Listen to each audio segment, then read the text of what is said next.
Arkadaşlar, değerli dostlar, Zerdeş TV'nin yorum analiz programında tekrar bir aradayız. Bu çalışmamızda e, yarın açıklanması beklenen Sayın Öcalan'ın İmralı'da yapacağı açıklamanın neden önemli olduğuna dair bir çalışma yapmayı düşünüyorum. Gerçi program yayınlandığında artık bugün olmuş olacak. E, Bilindiği gibi Sayın Bahçeli'nin başlangıçta Sayın Öcalan'ın gelip mecliste konuşarak eee, silahları bıraktırmak amaçlı yaptığı çalışmadan bu yana 4 aya yakın bir zaman geçti. Bu süre zarfında her şeye rağmen, güvensizliklere rağmen, isim konulmamış olmasına rağmen e, özellikle Kürt tarafının çok yoğun çalışması hem devlet tarafından hem de Türk toplumu tarafından da çok e, belirli çalışmaların yapılmadığı bir süreci geride bırakmış oluyoruz. Ve o nedenle bu açıklamanın çok önemli ve tarihsel bir boyutunun olduğunu unutmamamız gerektiğini düşünüyorum. Şöyle ki bu iki farklı boyutuyla temel olarak alınabilir ama genelleştirdiğimiz zaman 100 yıldır süren ve Kürtlerin tamamen e, mevcut siyaset ve mevcut topraklar üzerindeki özgürleşmesinin tamamen önünü kesen bir Skolpikop dediğimiz 2016 yılında alınmış olan Orta Doğu'nun sınırlarının çizilme sürecinden bugüne e, olan bir mücadelenin farklı bir boyutunun ortaya çıkarılması süreci olarak ele alınması gerektiğini düşündüğüm için yarınki bugünkü açıklamayı çok önemsediğimi belirtmek istiyorum. İkinci bir boyut çok aktörlü bir ortamın, yani 2011 yılında özellikle de Suriye'de başlayan savaşla beraber Orta Doğu'da değişen dengeler sürecinde Kürtlerin yeniden bir aktör haline gelmesi ve o aktörlerin de aynı zamanda egemen güçlerle beraber çalışabilecek, onlarla hareket edebilecek bir konum kazanması dış boyutuyla önemli. İçeride ise gerçekten de farklı iki paradigmadan bakmamız gerekiyor. Birisi Türkiye'nin kuruluş sürecinden beri İttihat Terakki tarafından belirlenmiş olan bir uluslaşma, bir ulus devlet kurma paradigmasının bugün artık e, aşılması gerektiğine dair bir kısıtların olduğu bir süreçte olduğunu düşünüyorum.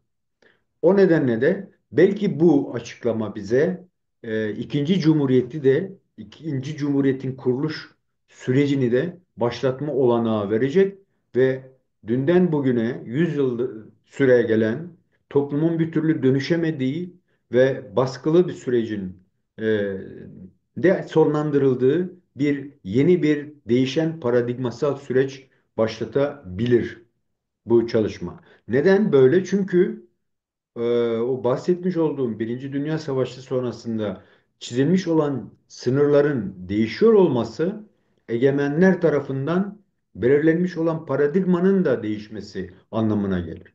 Ki o süreçte bir ulus devlet paradigması vardı. Sınırlar gerçekten kalemlerle çizildi ve yaşayan halklara orada bir devlet kurduruldu.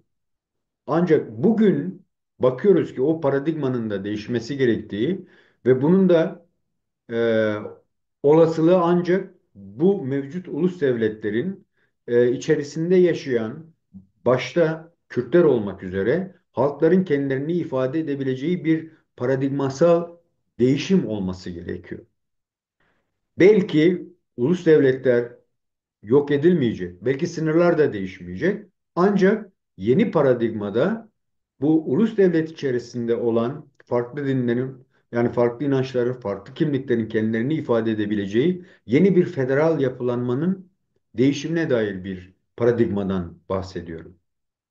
İçeride ise e, İttihat Terakki'nin o ulus devlete bağımlı oluşturulan tek millet, tek din, tek yönetim şeklinde tarzındaki tek millet tarzındaki bir paradigmanın e, e, bir şekilde sonlandırılması ve en azından sınırlar içerisinde yaşayan halkların kendilerini özgürce halkların, inançların kendilerini rahatlıkla ifade edebileceği yeni bir paradigmasal yapının ortaya çıkarılması için bir e, dönüşüm evresine girdiğimizi varsayıyorum.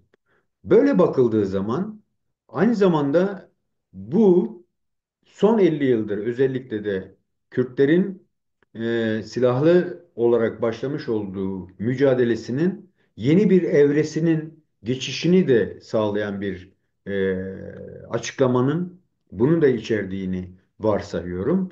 E, bunlar bu açıklamayla beraber olgunlaştırılacak düşünceler olduğunu düşünüyorum. Çünkü barışın toplumsallaştırılması ve yaşanılır kılınması için bazı adımların atılması gerekiyor. O adımlardan birinin yani yol güzergahının belirlendiği bir açıklama olarak görmemiz gerektiğini ve Kürtlerin bu noktada üzerine çok iş düştüğünü, e, siyaseti artık sivil boyutuyla ele alarak yeni bir sürecin örülmesi gerektiğini düşünüyorum. Hatta şu ana kadar isimlendirilmiş olmamasına rağmen dönüştürme ve yeniden inşa süreci dememiz gerekiyor buna.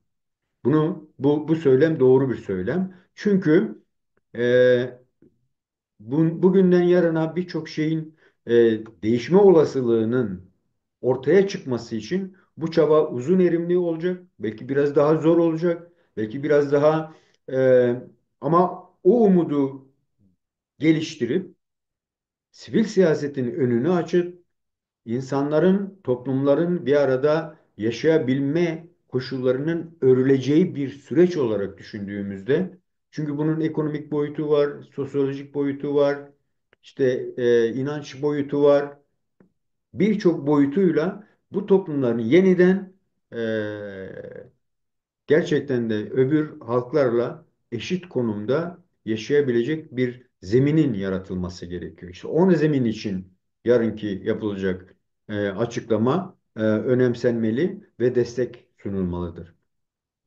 Bu aynı zamanda hem Kürtlerin son yüzyıldır vermiş olduğu mücadelelerinin de e, bir noktaya ulaştığını, onların da yaşadıkları topraklarda özgürce kendilerini ifade edebilecekleri zeminlerin oluşturulması için uluslararası dengedeki konumlarını uluslararası politikada, uluslararası siyasette kendilerini ifade edebilecek bir ortamın da ortaya çıkması gerekiyor ki Güney Kürdistan'da son 30 senedir, işte Rojava'da da son 15 senedir, 14 senedir e, gördüğümüz Kürtlerin yeni bir yaşama, yeni bir siyaset tarzına, yeni bir e, örgütlenmeye ihtiyacı olduğu ortaya çıkıyor. Bu Kuzey Kürdistan için de geçerli. İşte yarın Sayın Öcalan'ın İmralı'da yapacağı açıklamanın öneminin e, bu şekilde değerlendirildiğinde Kuzey Kürdistan'da da yeni bir çabanın, yeni bir çalışmanın, yeni bir örgütlülüğün ortaya çıkarılması için ilk temel adımlardan biri olarak düşünmemiz gerekiyor. Yoksa işte yarın yapılacak açıklamayla her şey güllük gülistanlık olacak beklentisinin pek doğru olduğu kanısında değilim. Bu vesileyle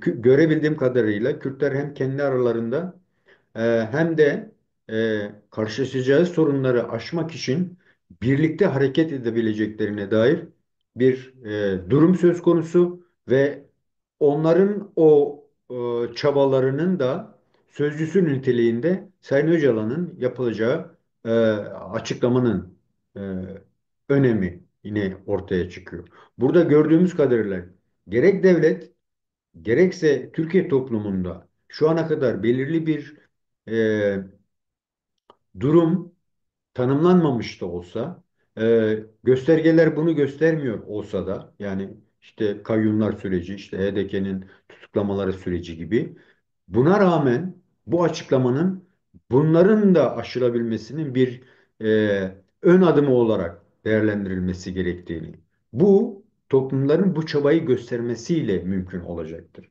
Eğer bunlar gösterilemezse, e, tek bir açıklamanın e, koca bir toplumun birçok yapısının dönüştürülmesini sağlamak imkansız bir şey.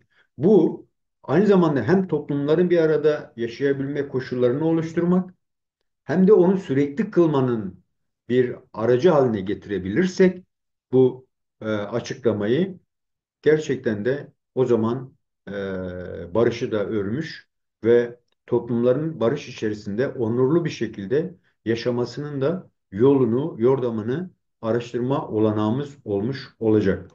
Böyle bakıldığında e, Kürt tarafının gerek İmralı heyeti adı altında oluşturduğu heyetlerle, gerek bu heyetlerin hem siyasal partilerle görüşmesi, hem de e, sınır ötesinde Kürtlerle gerek Evler'de gerek Süleymaniye'de bir araya gelişi, aynı zamanda Sayın Öcalan'ın hazırladığı mektupların hem Hevler'e, Süleymaniye'ye, Kamışlo'ya ve Avrupa ve Kandil'e ulaştırılmasıyla anlaşıldığı kadarıyla Kürtler yoğun bir çaba içerisinde ve bu çabaları tabii ki Kürtlerin